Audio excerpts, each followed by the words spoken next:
Talagang mag-iingat kayo dapat sa pagbibiyahe dahil napakarami ng truck dito. Ano, Red Horse, extra strong. Gago yun ah. Hanggang gumalaw ah. Tignan nyo naman yung mga ano namin kung gaano kalikabok. Napadaan kami sa maling daan. Ay mga boss. Hello po. Mga boss, good morning. May nakasalubong tayo sa aming bridge. Umaalog, yari. Kita nyo naman guys yung mga rock formation dito. Kakaiba talaga. Ay, kita natin yung mga bahay.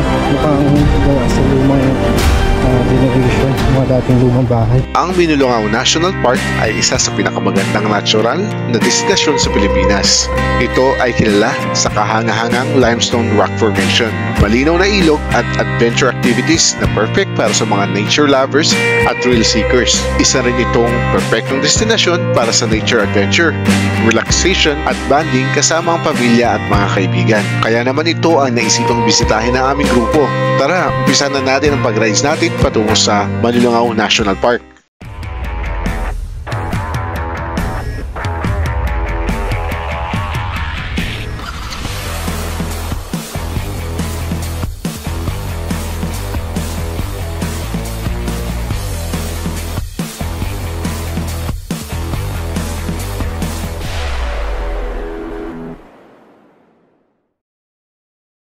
We have lakad na naman uli at yan lang tayo, malapit lang tayo sa Nueva Ecija lang.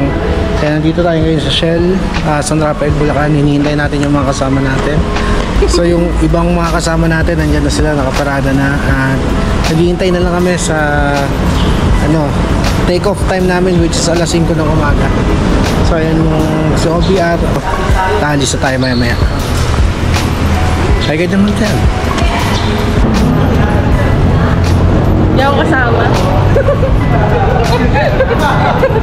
Video. Video.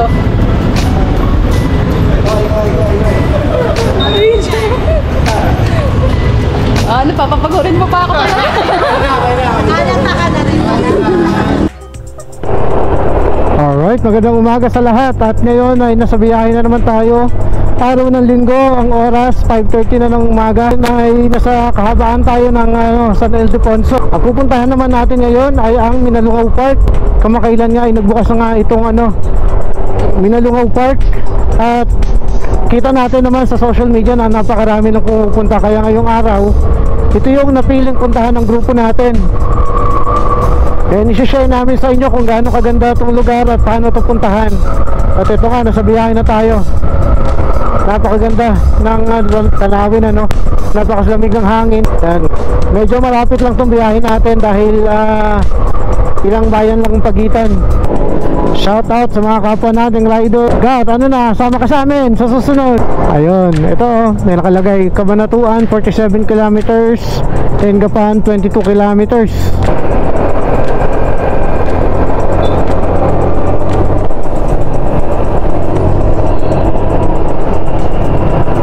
Ayan, ang dito pagdadaan kayo guys, talagang mag-iingat kayo dapat sa pagbibiyahe dahil napakarami ng truck dito, from San Rafael going to San Ildefonso, San Miguel and Gapan. Talagang mga bayan na talagang daanan ng truck. Medyo hazy pa yung hangin, medyo parang kala mo hamog pero hindi. Marami kasi ngayon ganitong oras nagsisiga ng pinagwalisan nila. Maaga kasing gumigising ng mga tao sa probinsya Kaya yan, nagsisiga. Kaya yung paligid kita mo mausok, kala mo fog. Pero hindi.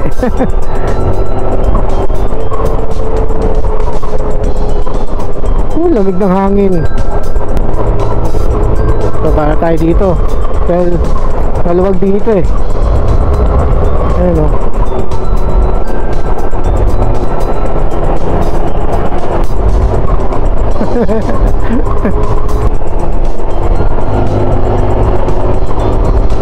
napakasarap ng hangin talaga Ayan guys, kung first time nyo nakapanood ng video namin, i-like nyo tong video na to at mag-subscribe na rin kayo para sa mga mas marami pang content at mas marami pang video galing sa aming grupo o galing sa Eman and Queen YouTube channel. So lagi tayong namamasyal So napansin nyo, almost every month meron tayong lakad. Bukod pa yung grupo dyan, bukod pa yung solo na rides namin. At sa meron kayong suggestion guys, pwede kayo mag-comment para makapasyal tayo dyan sa mga lugar. Alam ko minsan nagre-research din kami, baka matulungan nyo kaming maghanap ng magandang lugar na pwede namin puntahan. Sino ba hindi mauwili sa ganung sa ganitong feeling, no? Madaling araw, sarap ng hangin, tapos kada tiga mo ng throttle parang sabay na yung stress mo nawawala. Ito na ang mismong bungad, ito na mismong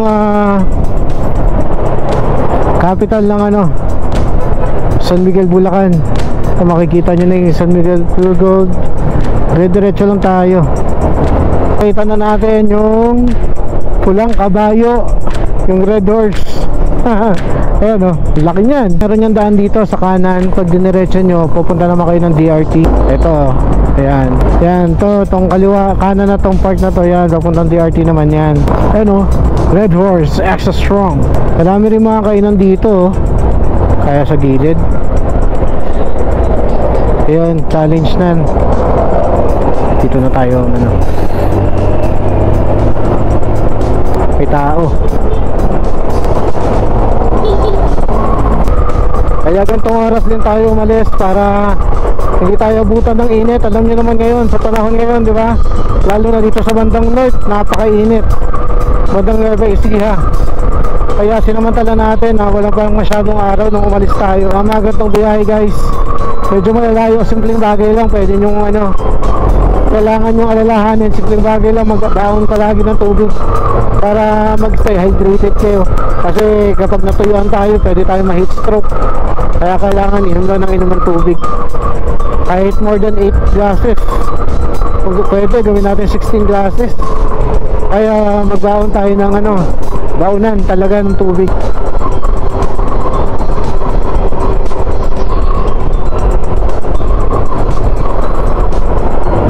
Grabe yun Huwag gumalaw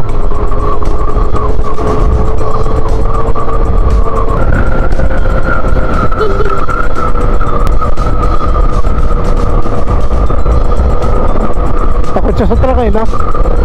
Kita mo? Tumiba siya kahit malayo. Ayan. At tayo papasok na ng Nueva Ecija. Ito na yung makikita nyo na yung arko dito banda. Ito, yan. Pag alas 6 na, 5:57, pumasok tayo ng Nueva Ecija. Dito makikita nyo rin na marami nagbebenta ng mga kakanin, mga pwedeng bilhin. Tapos ito naman, kasunod nito, ilang metro lang ang pagitan. Makikita naman ninyo yung arko ng Gapan City. Ayan. Ito. Yan, arko ng Gapan. At nandito tayo. Uy, sakto, merong piyesta barangay San Roque. Medyo matagtag pa yung gulong natin dahil bago lang. Ito ba yung first long ride natin? First ride natin after magpalit ng gulong. Ayun, dito nga sa video na to guys, makikita natin kung gaano rin katibay yung ipinalit natin na gulong na yung Corsa. Sayang at hindi ko pala nabuksan ang aming camera nung dumaan kami dun sa rough road. Kaya guys, tandaan nyo itong nilikuan namin. At wag muna kayong dadaan dito. Ilalagay ko na rin sa screen ang mas magandang daan. Ito guys, mukhang kumanan tayo dun. Anong lugar na ba to? Napakaganda ng langit Nararamdaman na natin yung excitement habang papalapit tayo dun sa ating pupuntahan. Although malapit lang tayo dito, first time natin pupunta dito sa lugar na to. Probinsya Kita mo naman yung mga bahay, tapos may mga tanim na gulay sa gilid, halaman. Ang ganda rin ng kalsada. So tignan nyo yung ulap guys. Ayun papalabas pa lang yung araw. Sakto alas 6 ng umaga, papalabas na yung araw. Ganda naman papasok dito. Nagsasenyas ka ba Lags? Uy, tinamaan na tayo ng sigat ng araw. Silangan. Uy, grabe, nakakasilaw. Nakakasilaw, sakit sa mata. Naka-double na ako, nakasalamin na ako ng polarized, tapos nakababa pa yung ano ko. Basta dahan-dahan lang.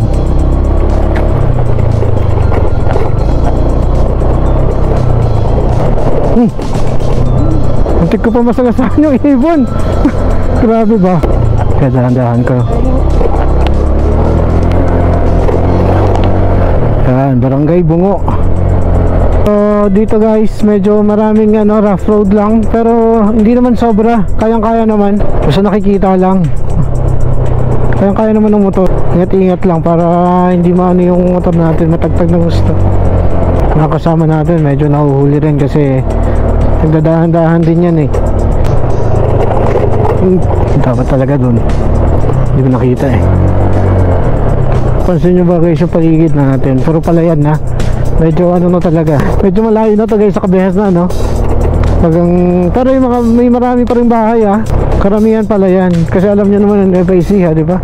Agriculture ang talagang kinabubuhay ng tao. Kita nyo sa kabila yun yan, kita nyo yan napakalawak na pala yan, di ba? Sa kabila din uy, medyo mahaba rin palang rough road. Kita nyo, puro palayan talaga nakakatuwang tignan. Parang papunta rin sa amin to loves pero sa amin mas malalaking rough road dun ayun, natapos na yung rough road, naputol na and gumanda na uli yung kalsada. Hopefully dire-diretso na to. Parang nakakatakot bumiyahe ng gabi dito. Hindi ako masiraan loves. Kung butas lang, kayang-kaya na kung gulong lang. So yun, gumanda ng kalsada. Kaya diretso na yung takbo natin. Napakahaba pala ng kalsada na to. Baka may daan talaga dito. Kala mo, dito yung konti yung tao kung dumadaan. Napakaganda simple ng pamumuhay Kaso talagang kitang-kita mo yung evidence ng tag-init. Napakalaki ng bitak ng mga lupa. What if you're given a chance na tumira sa lugar na ganito, tapos work from home ka, parehas lang ng kinikita mo, tapos magbabayad ka pa rin, bibili ka pa rin ng bahay dito, pero work from home ka, okay? Paano kung sa Manila ka pero libre bahay mo, pero ganun pa rin yung trabaho mo? Sa libre bahay, Manila ka, libre bahay. Dito, ganun yung trabaho mo pero bibili mo yung bahay mo. Dito na lang kung ako pipiliin, bibili na lang ako ng bahay sa ganitong lugar. Tapos kung missing pa rin naman ang trabaho, kung makakapagtrabaho naman ako ng remotely, dito na lang ako. Hindi kasi nakikita sa video, pero pag dito kayo dumaan, maamoy nyo talaga yung amoy ng probinsya. Ibang iba sa yung hangin niya, ibang iba sa amoy ng Manila.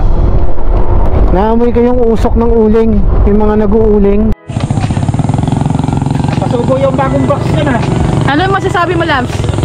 Yun, grabe, sobrang init. Wrong turn.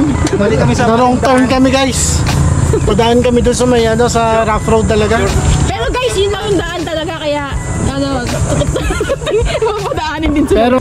Pero nung kapakarwash kami, tig-100 kada isa. Tapos papalit pa kami ng gulong. Ayan, si Consi nag-araro din. Ewan. Naglinis siya ng mga motor bago umalis. Ayan yun. Saktong alas 7 dumating tayo dito at dumaan tayo sa hindi natin inaasahan na daan. So mabot tayo sa sa talagang rough road. Kung nakikita nyo naman sa camera kung gaano kahirap yung daan namin kanina almost 1 hour or more than 1 hour kami bumiyahe ng ng mano yung daan. So ayan guys, makikita nyo na yung so dito, yan dito sa part na to, nakikita nyo may accommodation na dito. Tapos meron dito mga cottages, nakikita sa kanan tapos may mga may CR doon sa taas at meron ng tindahan sa kabila. Basta mababaw lang, Paps, yung balsa. malalim din yan banda yan. Malalim din banda? Oo. Alam mo ba itong Pinakita yan kasya na yan? Kasya yan. Pag Pinakita sa vlog yung malalim din yan Hindi tayo marunong. May naman may kasama nga yun. May life jacket naman. Life jacket. Dapat meron. Kabado na doon sa daan. Kabado na doon sa daan. Kabado na doon. Panay ako, pre. Diyos ko po. Ligtas kami. Makarating kami sa parodo na naman ito yung dinadaanan namin. Ito yung nakakatawa pagdating dito. Ito yung paliguan dito, sabi niya. Ilog pala to eh. Pumunta natin, ilog naman talaga. Ano naman, pag nakita akong bahay, baka dito na tayo, ito na yun. Hindi pa. May ulang katapusan pa nung Hindi ko lang alam. ang tataas pa, no? Nakita mo yung ano? Taas nga. Puso maganon talaga. Nakatahimik naman. Tayo mo na sa pala to. Pang rough road lagi. Kinabahan talaga ko na tinatanong ko yung malayo pa. Kung malayo pa, wala pa ng hangganan. Malayo pa. Just doon, kahit parang 1 hour yun. Tado pa, di ba? Oo, yung isa nito. Makapag-paikot Tayo kahit pa pa. Doon eh. Di mamaya pagbalik dyan na tayo doon. Nakakatakot sa gulong. Baka mamaya may ano doon eh. Mahirap ganun. Mag-ano na ba? Ay, hanapin muna natin yung, hintayin mo natin sila. Oo, kuha po na ng cottage. Oo. So guys, ito at nandito tayo ngayon sa Binalungaw. Kakarating lang natin. Dumating tayo dito eksakto alas 7. At medyo nahirapan kami sa daan dahil rough road nga naman kung dinaanan natin. Actually nagkamali kami ng daan pero good experience pa rin, adventure pa rin yun. At yun yung mga kasama natin. Ito. Ayan. Ating mga kasama. Hi loves. Ito lang, dito lang. Ayan guys, yung mga kasama natin. Oh. Hanggang dito po. Okay, walo. 1, 2, Para saan nyo kuya? ano po yan? 10 pesos sa parking. Ayun, so meron tayong 10 pesos na babayaran sa parking. So walo tayo, bali 80 pesos. Ayan, babayaran na po. Ngayon ha? Walang tawad? Bali, sasagutin po ni Jay yung bayaran natin. Joke. Ay, sobrang Amin, walo sa amin. Yun lang. So yun guys, ano muna tayo? Bago tayo kumuha ng cottage, mag-ikot-ikot na muna kami. Tayo maglalakad-lakad. So wait lang. Ayan, so kumawit tayo dito sa may tulay. Dito pala meron ding tindahan, oh, ayan oh.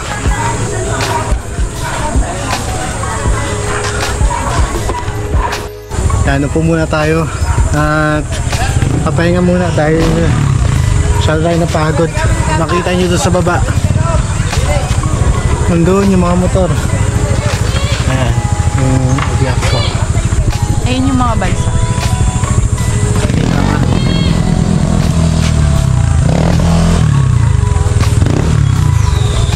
Grabe, parang namamakos na naman ako dahil sa pagod. Hello guys. Turn off. Ay, GoPro, turn off. GoPro, turn off.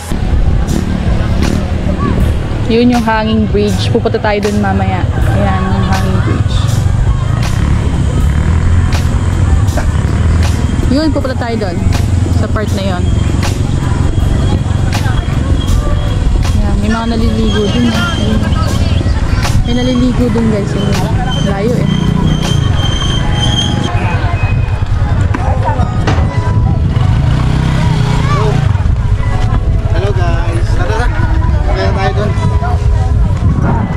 Ayan, yung baon namin guys.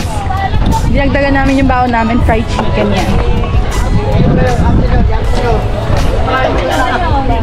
Mahal nilak mo yon? Ayan, papunta na kami doon.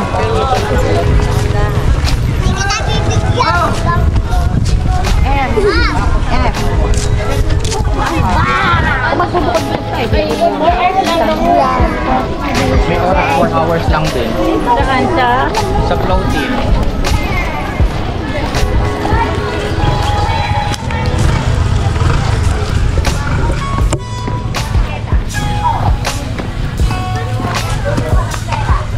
Yan guys, buhay na buhay ang dito, tourism. Doon tayo galing kanina. Saan pa tayo? Sa baba daw ng hanging bridge. May hanging bridge? Yeah. siguro yung 1,000 steps. Dito ba? Salamat kaya.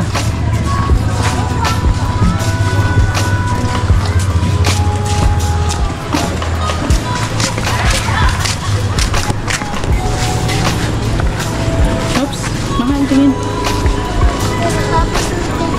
Straight kita nih. Kita mo dumalan kayo ng papunta Banawe. Malaki pa. Ayan guys, dito tayo ngayon sa ilalim daw tayo ng hanging bridge. So ibig sabihin dito tama ba?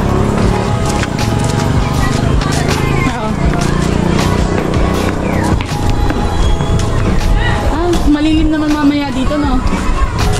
Wow! Guys, nakikita nyo ba yan? Hindi na naliligo. Yan, hindi na naliligo. Ayun sila dun, no? Ayan, 400 daw per table. Ayan, sa dalawang table, 21. Iuwi na namin ito mamaya.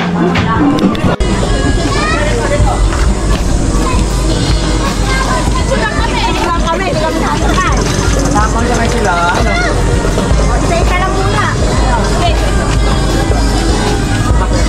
Okay. Nanalo daw na rin. Nanalo daw na ulit.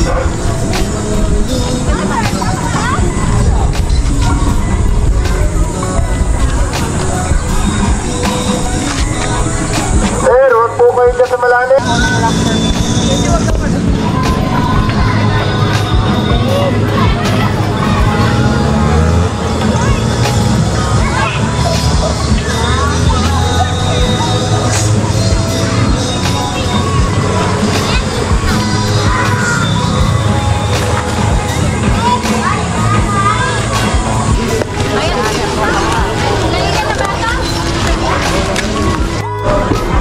And guys, akit naman tayo dito sa hanging bridge.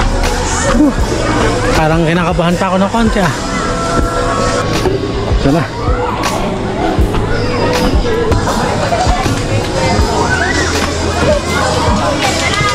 Medyo nakakaba. Kapit ka lang. Sige po. Tagal mo pa. Hello vlog! Hello. Sinabang nyo ako kahit malapit na kayo ha. Ayun guys. So, kita nyo yung mga ano. Kinakabahan ako po. Malalim ng ilalim. Guys, kita nyo naman. Kinakababa. Yung pangit dun to sa dulo. Kaya kayo natin to. Kaya mo? So, yan to pala ito dito sa taas.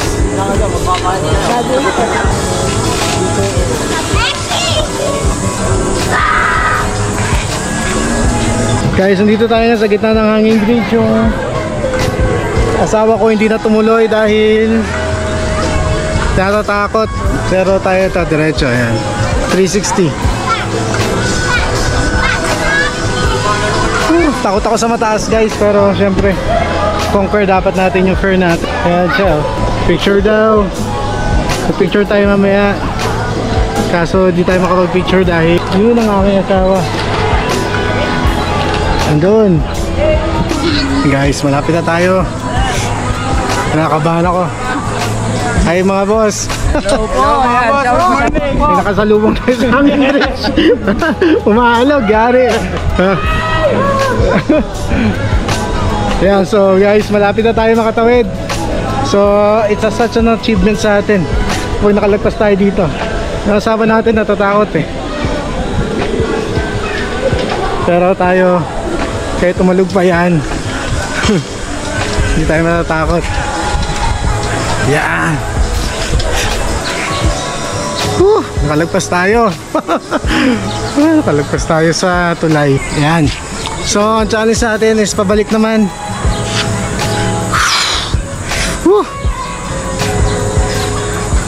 Pabalik naman tayo.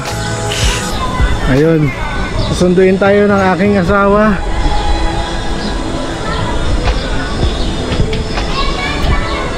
Doon siya sa kabilang ano. So, ayan. Kita nyo guys, doon sa ilalim natin yung mga ano, ay yung sikat na ilog ng Minalungaw na napakarami ng turista. So maaga pa kasi tayo ngayon.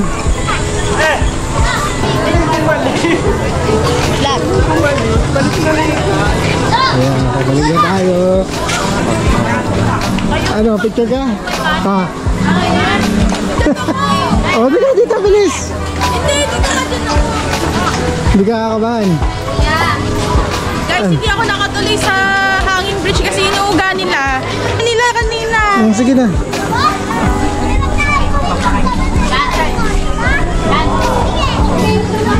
Ang hirap kayo picture doon, no? At sa gitna. Oo nga eh. Dito na lang ako. Ah. Game. Ah. Hello. Guys, hindi ako nakatawid kasi inuuga nila yung hanging bridge. Muntik na ako kanina eh. Susunduin ko na sana siya eh. Kaso inuuga nila. Ano, Ayoko na. tabi tayo sa kabila. Sama ka sa akin. Ayoko na. Okay na. So guys, tuloy ang ating lalakad dito. Dito naman sa kanan natin makikita nyo yung mga pwedeng kainan. Kita nyo dyan, mayroong kainan, no? May restaurant to. Coco Meal Budget, Boodle Meal. So, dito tayo sa gilid na bundok.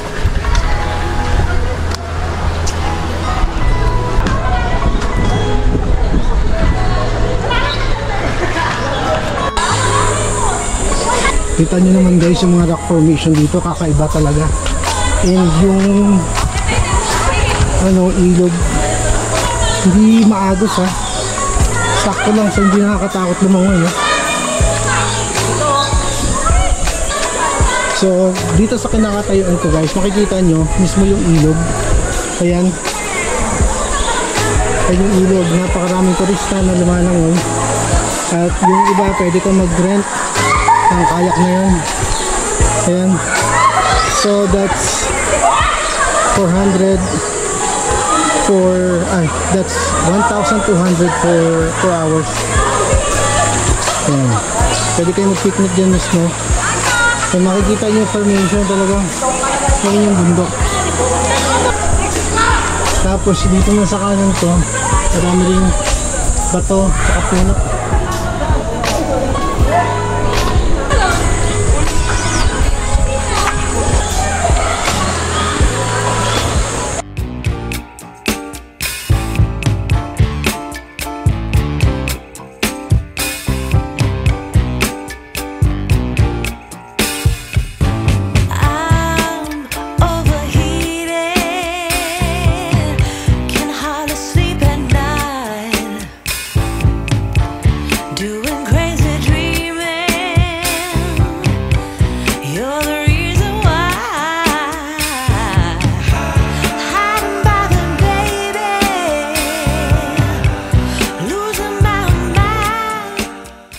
Ayan. And guys, tayo ay naglakad-lakad dito sa gilid ng Minalungaw River. At medyo nakakaramdam na ako ng init, no? Talaga namang napakaganda ng ano dito, mga rock formation dito. Gaano ka ganda yung mga bato na nandito sa gilid natin.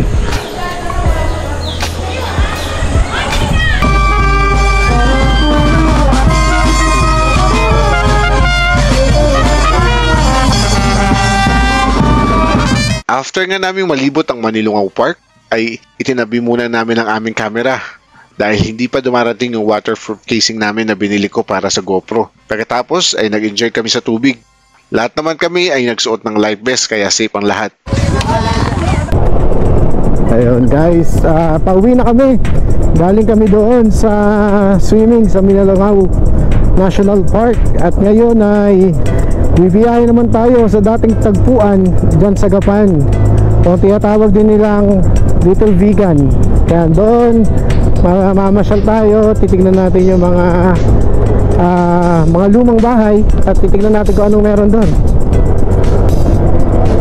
Ang drawing, parang kulay blue, tapos ganda, di ba? So guys, doon sa kabilang daan na dinaanan namin kanina, kung hindi naman pang off-road ang motor nyo, huwag kayo doon dadaan. Talaga namang makapasabak ang motor nyo sa mahabang rough road. Talaga namang napakalayo. At ano, yung daan eh talagang bako-bako. Parang kakatapos ng buldos, kakatapos ng ipatag. Sa ngayon ano, wag muna. Pero kapag matapos yun, sigurado napakaganda ng daan na yun. Kasi mas malapit talaga yun eh.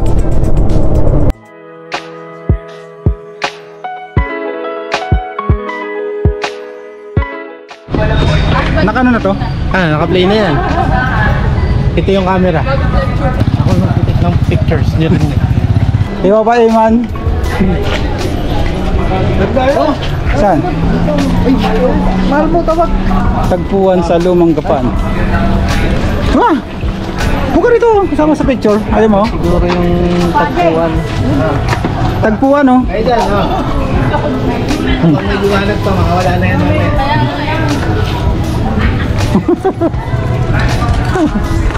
Malupit ah, mayroon pa isa rito.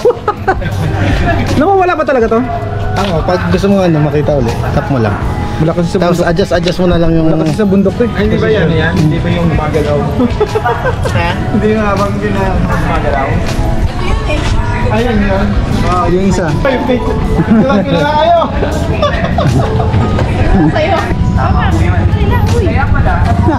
Di pa nga daw tapos. Picture pa. Pinatawid mo pa ako. Tayo sa lumang tagpuan. Saan magharap? Hoy mo naman. Oo, ng mga ano.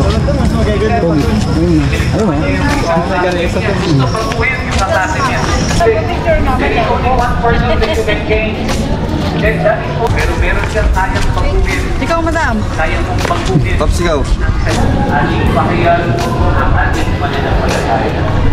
Pinagpakasabi ni Poncio Pilato, pinako sa krus na matay para ng Diyos ang pagkaganyan sa lahat. Wala pa sila eh. Doon Wala pa sila, Ma'am Beth? Doon tumupok sa Kain ko sila. buhay at patay na tao.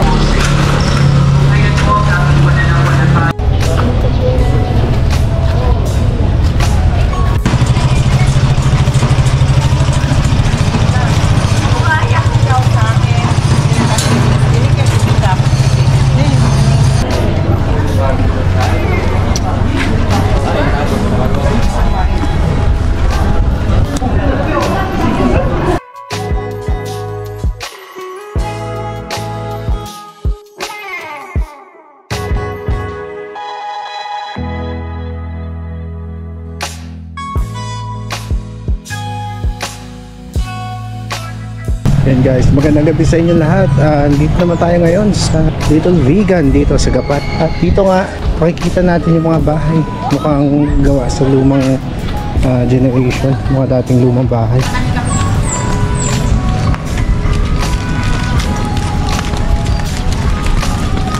Dito ay naglakad-lakad nga ako para makita ang ganda ng lumang gusali. Dito ay ramdam mo na o na-realize mo na napaka-importante ng history sa ating bansa. Pasyal-pasyal, tabing dagat. Kakayanin kayo ng motor natin. Kasi yun daw pinakamataas na parte ng ano, di ba? At nakarating na tayo dito sa Baler Signage. Dito na tayo sa ating accommodation. Sa wakas, narating din namin, nagkandaligal-ligaw pa kami.